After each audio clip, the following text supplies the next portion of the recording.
जय श्री जगन्नाथ आउ एक ब्लॉग को आपण मानक स्वागत। एबे वर्तमान आम चाखीगुंटिया भेषरे आम जाऊँ आड़प विजय देखा। चतुर्धा मूर्ति तीन रथरू जीवे आड़प मंडप को गोटी पहंडी आम चाखीगुंटिया भेषरे जीवु। आ चाखीगुंटिया भेषरे जीवा पूर्व आमर हूँ हाथ मुंडरे चंदनर ऊर्ध्व पुंडरीक तलू हुए। ठीक अच्छे हाँ तेणु यहीपरी सुंदर सुंदर ब्लॉग देखापी मत लाइक शेयर और सब्सक्राइब करूँ आ सहित बेल आइकन दबातु। आम सान भाई एठी आमको टीका पिंधे दूची। आम बहुत खुशी रे आम सांग मान सहित जीव आड़प विजय देखा स्थान रथर सम्मुख लोकारण्य। आम ए आरंभ हो गला बहुत हुए पहंडी टिके टिके घंट मादल शुणा जाऊँगी। जाकि डायरेक्टली दर्शन करवा चतुर्धा मूर्ति को।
ଜଗନ୍ନାଥ ଓ ମାତା ସୁଭଦ୍ରା ସ୍ୱୟଂ ଆଦ୍ୟଶକ୍ତି ସ୍ୱରୂପା ପହଣ୍ଡି ଶେଷ ହୋଇଯାଇଛି।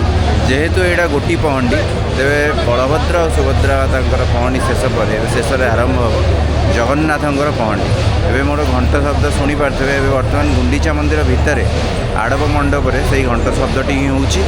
ଆଉ ବର୍ତ୍ତମାନ ଆଉ ଅଧଘଣ୍ଟେ 15 ମିନିଟ୍ରୁ ଅଧଘଣ୍ଟେ ଭିତରେ ବର୍ତ୍ତମାନ ଜଗନ୍ନାଥଙ୍କର ପହଣ୍ଡି ଆରମ୍ଭ ହେବ।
ତେଣୁ ଏଇଠାରେ ଆଡ଼ପ ବିଜେ ଶେଷ ହେଲା। ଗୁଣ୍ଡିଚା ମନ୍ଦିରକୁ ଜନ୍ମବେଦୀକୁ ମହାପ୍ରଭୁ ଆଉ ଚତୁର୍ଦ୍ଧାମୂର୍ତ୍ତି ଭାଇ ଭଉଣୀ ସମସ୍ତେ ବାହୁଡ଼ା ଆଉ କିଛି ଦିନ ଭିତରେ ଆସିଯିବ।